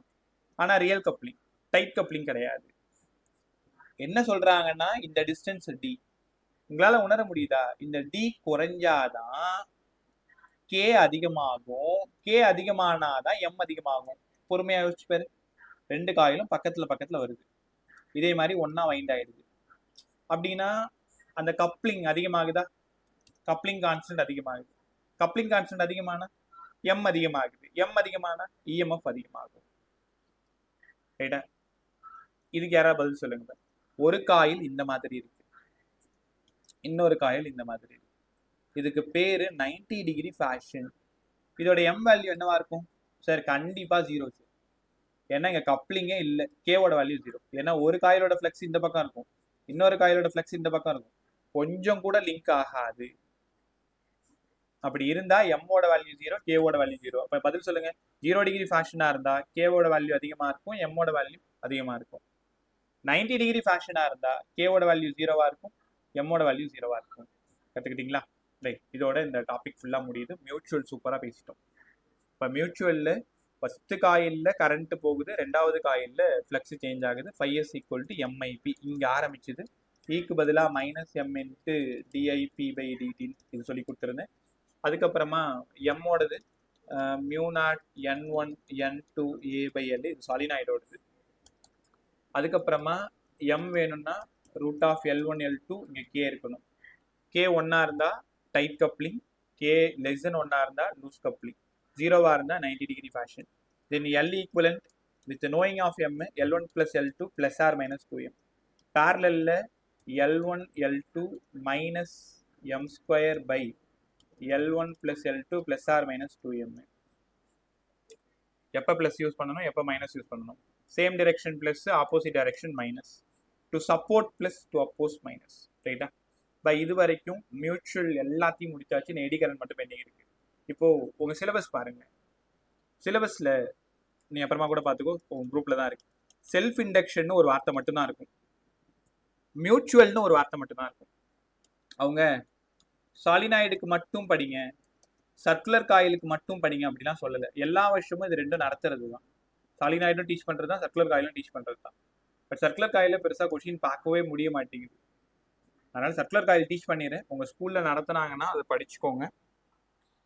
ரொம்ப ஈஸியாக தான் இருக்கும், ஒரு 5 நிமிஷம் தான் ஆகும். சர்க்குலர் காயிலில் செல்ஃப் இண்டக்ஷன், சர்க்குலர் காயிலில் மியூச்சுவல் இண்டக்ஷன் ரெண்டுத்தையுமே கற்றுக் கொடுத்துறேன். தேவைப்பட்டால் யூட்டிலைஸ் பண்ணிக்கோங்க. பட் அதில் வெறும் செல்ஃப் இண்டக்ஷன், மியூச்சுவல் இண்டக்ஷன் வார்த்தை மட்டும் தான் இருக்குது. பட் புக்கிலலாம் இருக்குது. அந்த SL அரோராவில் பாருங்கள் இருக்கும், SL அரோராவில் இருக்கும். இப்போ நான் அனுப்பிச்சேனே அதுலேயுமே இருக்கும். பேர் என்ன, நியூட்டன், அதுலேயுமே பார்த்துருமா. இந்த 2 கொஸ்டின் முடிச்சு நீங்கள் போயிடலாம், அவ்வளோதான். Self induction, coefficient of self induction of a circular coil. ஒரே ஒரு சர்க்குலர் காயில். சர்க்குலர் காயில்ல coefficient of self induction L வேணும். இல்லைன்னா இந்த கொஸ்டின் வேற எப்படி கேட்பாங்கன்னா செல்ஃப் இண்டக்டன்ஸ், இந்த மாதிரி self inductance of a circular coil, இல்லை coefficient of self induction of a circular coil. ரொம்ப ஈஸி பாரு, ஒன்றும் இல்லை, எல்லாம் தேடி போகிறோம். எல் எங்கே மறைஞ்சிருக்கு, 5ல மறைஞ்சிருக்கு. 5 வேணும்னா யார் வேணும், பி வேணும், அவ்வளோதான். இந்த ஐடியா புரிஞ்சுக்கிட்டுனா எந்த கொஸ்டினுக்கு வேணாலும் நீங்கள் எழுதலாம். நீங்க பாருங்களேன், ஒரே ஒரு சர்க்குலர் காயில், இந்த சர்க்குலர் காயில் வழியா ஐ கரண்ட் போகுது அப்படின்னா சென்டர்ல மேக்னெட்டிக் ஃபீல்டு ஞாபகம் இருக்கா, μ0 Ni/2r, μ0 Ni/2r. இங்க நம்பர் ஆஃப் டர்ன்ஸ் இருக்கிறதுனால n போட்டிருக்கேன். இது எங்க சொல்லி கொடுத்தேன், மேக்னெட்டிக் எஃபெக்ட் லெசன்ல சொல்லி கொடுத்தேன். μ0 Ni/2r கத்துக்கிட்டீங்களா? ஃப்ளக்ஸுக்கு என்ன ஃபார்முலா, ஜென்ரலா BA, நம்பர் ஆஃப் டர்ன்ஸ் இருந்தா NB. அவ்வளவுதான், முடிஞ்சு போச்சு. இந்த பியை கொண்டு வந்து இங்க சப்ஸ்டியூட் பண்ணிடு. பி தான் மாறுது, தெரியுதா? சாலினாய்டுக்கான பி என்ன, μ0 Ni/L. சர்க்குலர் காயிலுக்கு μ0 Ni/2r. இதை புரிஞ்சுக்கிட்டாலே இந்த கொஸ்டின் ரொம்ப ஈஸி. n μ0 Ni/2r, இங்க ஏ, ஏரியாவுக்கு பதிலாக πr² எழுதிக்கிறேன், πr². யாரை தேடி போயிட்டு இருக்கோம், எல்லை தேடி போயிட்டு இருக்கோம். எல் எங்க மறைஞ்சிருக்கு, 5க்குள்ளார மறைஞ்சிருக்கு. அப்ப μ0 n² I πr²/2r. ஒரு ஆருக்கு ஒரு ஆர் போயிடுச்சு, ஒரு ஐக்கு ஒரு ஐ போயிடுச்சு. கடைசியா நீ தேடி வந்தது எல்லோடது μ0 n² πr/2. எந்த ஸ்கூல்லையாவது இஎம்ஐ முடிச்சாங்களா? ஒரே நிமிஷம். விஷுதா, உங்க ஸ்கூல்ல முடிச்சாங்கன்னு நினைக்கிறேன். தபாஸ்வினி, வேற எங்கேயாவது முடிச்சிருக்காங்களா? கனிஷ்கா அவனுக்கு முடிச்சாங்களா? முடிச்சிட்டாங்க சார். Circular coil நடத்துனாங்களா? நடத்துனாங்க சார். அப்ப நல்ல விஷயம். ரைட், வேற எங்கேயாவது? ரோஹித், உனக்கு எந்த லெசன் போயிட்டு இருக்கு இங்க பிரிம்ரோஸ்ல? கனிஷ்கா உனக்குமா? ஜெயஷிகா எனக்கு இன்னும் ஸ்டார்ட் பண்ணல சார். அனீஸ் உனக்கு? இஎம்ஐ தான் சார். இஎம்ஐ இனிமேல். அனீஸ் எந்த ஸ்கூலு? Sunshine sir. என்ன ஊர் அது? சென்னை தான் சார். சென்னை, ஓகே. வேற வேற வேற மீதெல்லாம் இந்த பசங்க. மித்லேஷ் உனக்கு பா? இப்போ மித்லேஷும் விஷுதா அப்புறம் தபாஸ்வினி எல்லாம் ஒரே ஸ்கூல் தானே? ஓகே ரைட் பா. அது படிச்சிருது நல்லது. எல் வேணும்னா mu naught N square by R square by 2r. R போயிடுச்சு. ஏன்னா அந்த ஆப்ஷனே வைக்க வேணாம், அது வருது வரல, பட் இருக்கு, அதனால படிச்சுட்டு போயிடலாம். Mu naught N square by R by 2. இது என்னது பா? இது coefficient of self induction of a circular coil. Solenoid கேட்டாங்கன்னா வேற ஃபார்முலா. சாலினாய்ட் கேட்டாங்கன்னா mu naught N square A by L, மறந்துடாது. சர்க்குலர் காயில் கேட்டாங்கன்னா சர்க்குலர் காயிலுக்குன்னா இந்த ஆர் வரணும், ரேடியஸ் வரணும். அப்போ mu naught N square by R by 2 placed in a medium mu N square by R by 2. Mu N square by R by 2. இன்னும் கொஞ்சம் நல்லா சொன்னா mu naught mu R N square by R by 2. கற்றுக்கிட்டீங்களா? இப்போ ஒன்றுமே இல்லைப்பா, ரொம்ப simple. பாரு எவ்வளோ நேரம் ஆயிடுச்சு. ஒரு சர்க்குலர் காயில் போட்டுக்கிறேன், ஐ கரண்ட் போகுது, சென்டரில் மேக்னெட்டிக் ஃபீல்டு. இதுக்கு யாராவது டைரக்ஷன் சொல்லுங்க. டாட்டா இன்டா, டக்குன்னு சொல்லு பார்க்க. இந்த இடம் டாட்டா இன்டா. Dot sir. டாட். இப்போ எல்லாருக்கும் தெரியுதுல டாட் ஏன்ட்டு. இங்கே தம்பை ஃபிக்ஸ் பண்ணு. இப்போ இந்த இடம் இன்ட்டு உள்ளே போயிட்டு அந்த பக்கம் வெளில வந்துடும் dot. So magnetic field mu naught N by 2r. ஃப்ளக்ஸுக்கான ஈக்குவேஷன் என்பிஏ. பிஏ தூக்கிட்டு வந்து சப்ஸ்டியூட் பண்ணுறேன். ஏரியாவை உடச்சிடுறீங்க பை ஆர் ஸ்கொயர். 5க்குள்ளார எல்ஐ, ஐயை காலி பண்ணிடுறீங்க, மீதி இருக்கிறது வந்து போச்சு. In placed in a medium, மீடியத்தில் பிளேஸ் பண்ணிட்டீங்கன்னா mu N square by R by 2. அவ்வளோதான். இது self inductance of a circular coil. இப்போ நான் அடுத்தது எங்கே போக போகிறேன்னு உனக்கு தெரிஞ்சிருக்கும். இதே மாதிரி 2 காயில் வச்சு சொல்லி தர போறீங்க, அவ்வளோதானே. இங்கே பாரு, இங்கே தான் ஒரு சின்ன சிக்கல் இருக்கு. எந்த காயிலில் கரண்ட் போகிற மாதிரி காமிக்கிறோமோ அதை பொறுத்து தான் ஈக்குவேஷன் எழுதணும். உங்கள் டயக்ராமில் ஃபர்ஸ்ட் காயிலில் கரண்ட் போகுதுன்னு சொன்னாங்கன்னா 2வது காயிலில் ஃப்ளக்ஸ் சேஞ்ச் பண்ணணும். 2வது காயிலில் கரண்ட் போச்சுன்னா ஃபர்ஸ்ட் காயிலில் ஃப்ளக்ஸ் சேஞ்ச் பண்ணணும். ஏமாந்துராது. அது என்ன தப்பு பண்ணுவீங்கன்னு நான் இப்போ சொல்கிறேன், அதை கரெக்டாக பிடிச்சிக்கோ. இப்போ கடைசி 10 நிமிஷம் இந்த ஒரு கொஸ்டின் கரெக்டாக இருக்கும். நல்லா கற்று ஓடி போயிருக்கு. Mutual inductions of 2 coil. ஏன்னா நடுவில் பயமாக இருக்கு. பார்த்தா 22 பேர் இருக்கீங்க, 20 பேர் இருக்கீங்க, அப்போ சில நாள் 5 பேருக்கு ஓடியாந்துடுறீங்க. அதனால தான். ஸோ மியூச்சுவல், இது வேற பார்த்துக்கிட்டே இருக்க வேண்டியதாக இருக்குன்னு வச்சுக்கோங்களேன். Inductance of 2 circular coil. பரவாயில்ல, நீங்க எப்படியாவது பார்த்துக்கோங்க, வந்தா என்ன வரலன்னா என்ன, அதான் வந்துட்டு போயிட்டாங்களே, இப்படிலாம் நினைக்கவே தோண மாட்டேங்குது. வேற ஒன்றும் கிடையாது. So mutual inductance of 2 circular coil. நீங்க நினைப்பீங்க ஒரு சப்ஜெக்ட் தவிர நிறைய பேசினே இருக்காரு அப்படின்ட்டு. வேற வழி. கரெக்டா 1 hour நீங்களும் பாவம் கஷ்டப்பட்டு தான் உட்காந்துருக்கீங்க. அந்த 1 hourக்குள்ள என்ன பெஸ்ட்டாக கொடுக்க முடியும் கொடுத்தணும்ல.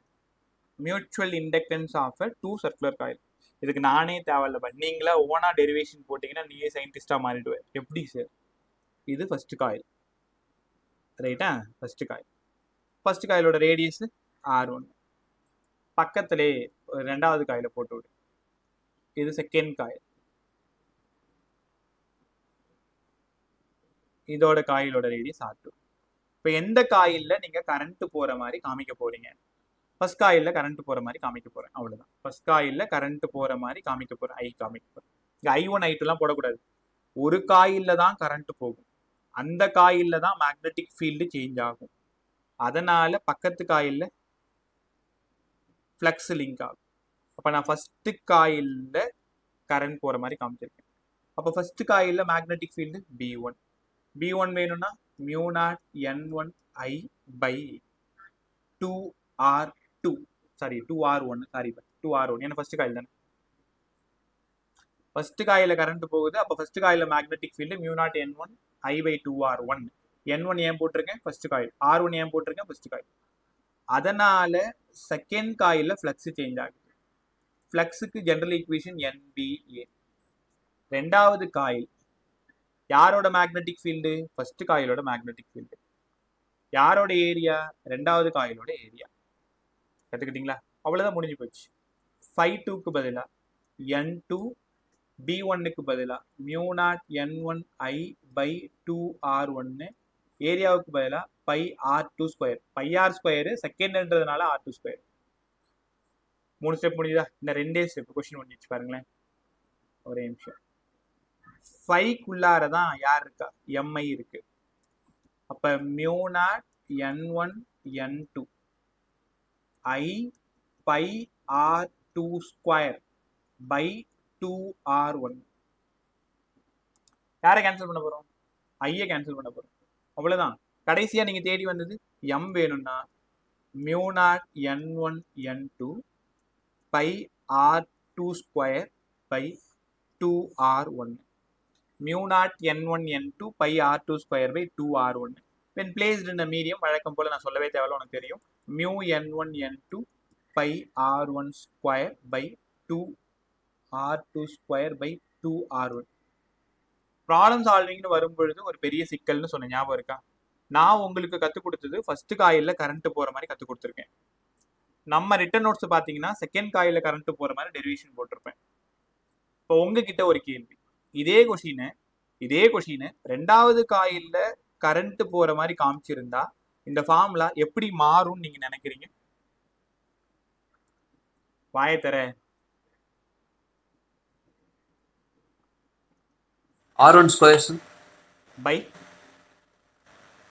R1 square sir. அது okay, by r1 square by 2r2 sir. அவ்வளவுதான், 2r2 r1 square by 2r2 r1 square by 2r2. இப்போ நம்ம ஞாபகம் வச்சுக்கிட்டு ஒரு ஐடியா ஒன்று கிரியேட் பண்ணுவோமா? இப்போ ஃபர்ஸ்ட் காயில்ல கரண்ட் போகிறதுனால r1 கீழே இருக்கு, r2 ஸ்கொயர் மேல இருக்கும். ரெண்டாவது காயில்ல கரண்ட் போனா r2 கீழே இருக்கும், r1 ஸ்கொயர் மேல இருக்கும். இது டெரிவேஷன் போட்டா இந்த பிரச்சனை வராது. இப்போ ஒரு நீட் பிசிக்ஸ் சம்மோ இல்லைன்னா உங்களோட போர்ட் சம்மோ இந்த ப்ராப்ளம் வச்சு கேட்குறாங்க, அந்த ஃபார்முலா வச்சு கேட்குறாங்க அப்படின்னா ஃபர்ஸ்ட் காயில கரண்ட் போச்சுன்னா ஃபார்முலா எப்படி வரும், செகண்ட் காயில கரண்ட் போச்சுன்னா ஃபார்முலா எப்படி வரும், ஒரு முடிவுக்கு வந்துருமா? நீ வாங்களேன், இப்போ நீங்களே சொல்ல ட்ரை பண்ணுங்க. ஒரு காயில், ரெண்டாவது காயில், ஃபர்ஸ்ட் காயில கரண்ட் போச்சுன்னா எம் ஃபார்முலா, ரெண்டாவது காயில கரண்ட் போச்சுன்னா எம் ஃபார்முலா. ஃபர்ஸ்ட் காயில போச்சுன்னா mu naught n1 n2 pi எழுதிடுறேன் பை 2 எழுதிடுறேன். இங்கேயுமே mu naught n1 n2 pi எழுதிடுறேன் பை 2 எழுதிடுறேன். ஃபர்ஸ்ட் காயில் இங்க என்ன வரும், இங்க என்ன வரும்? ஃபர்ஸ்ட்டுக்கு சொல்லுங்க. R2 square. மேல r2 ஸ்கொயர் R1. r1, இங்க R square. r1 square by 2r2. அப்ப என்ன முடிவுக்கு வரலாம்? எந்த காயில கரண்ட் போகுதோ அந்த ரேடியஸ் கீழே இருக்கும், எந்த காயில கரண்ட் போகுதோ அந்த ரேடியஸ் கீழே இருக்கும், மீதி இருக்கிறது மேல இருக்கும். ஞாபகத்துக்காக நீ டெரிவேஷன் போட்டா எப்படி வேணாலும் போட்டுக்கிறது உன் விருப்பம் தான். பட் ப்ராப்ளம் சால்விங்னு வரும்பொழுது மாத்தி போட்டுறது. இப்போ யோசிச்சு பாரு, r1க்கு பதிலாக மேல r2 போட்டா என்ன ஆயிடும்? எல்லாமே தப்பா போயிடும். கரெக்டா? ஸோ அதனால அந்த தப்பா பண்ணாது. Mutual inductance of a 2 circular coil பார்த்துக்கோங்க. டைம் பி கண்டுபிடிக்கணும், 5 கண்டுபிடிக்கணும், 5ல போய் சப்ஸ்டியூட் பண்ணணும், 5ஐ உடைக்கணும், அங்கேருந்து எம் எடுத்து வரணும். ரொம்ப easy lesson. But 95% of lesson ஃபுல்லாக முடிஞ்சுது. இன்னும் எடி கரண்ட் மட்டும்தான் இருக்கு. எடி கரண்ட் வந்து ஃபுல்லாக தியரி. ரைட்டா? நாளைக்கு வந்ததுமே ஃபர்ஸ்ட் ஒரு 15 மினிட்ஸ் ஆகும், நிறைய எக்ஸாம்பிள் சொல்லணும். ஒன்றும் இல்லை, ஒரு 2 மேக்னெட் இருக்கும், 2 மேக்னெட்ல மேக்னெட்டிக் ஃபீல்டு இப்படி போயிட்டு இருக்கும். இங்கே ஒரு ஸ்ட்ராங் மெட்டலை ஆசிலேட் பண்ணணும், அப்படியே பெண்டுல மாதிரி ஆசிலேட் பண்ணி விட்டோன்னு வச்சுக்கோங்களேன். இதுக்குள்ளார ஒரு கரண்ட் ஒன்று ஃபார்ம் ஆகும், இந்த ஃபார்ம் ஆஃப் எடிஸ், சுழல் மாதிரி. இந்த தண்ணியிலலாம் பார்த்தீங்கன்னா அந்த சுழல் மாதிரி இருக்குல்ல, எடி, ஃபார்ம் ஆஃப் எடிஸ், அதான் எடி கரண்ட். அப்ளிகேஷன்லாம் ரொம்ப ரொம்ப ஈஸி. இப்போ நீங்கள் பைக் ஓட்டிட்டு போயிட்டே இருக்கீங்க, 40 kmph போயிட்டு இருக்கீங்க. இப்போ ரெடியூஸ் பண்ணால் அந்த 40லேருந்து அது 0க்கு வரணும்ல, காரணம் eddies, eddy current. Induction furnace eddy current, galvanometer eddy current. ரைட்டா? நோட்ஸ் படிக்கிறதுக்கு சென்ட் பண்ணியிருக்கேன், அதை பார்த்துக்கும். அது ஒரு 5 mark question, eddy current and its application கேட்பாங்க. நான் போர்டில் இருக்கும்போது அந்த கொஸ்டின் அடிக்கடி கேட்டுட்டு இருப்பேன். கான்செப்ட் நல்லா படிச்சிட்டிங்கன்னா அதுலேருந்து எந்த கொஸ்டின் வந்தாலும் நம்ம எழுதி முடிச்சிடலாம். ரைட்டா? ஸோ இன்னைக்கு பேசினது ஃபுல்லாக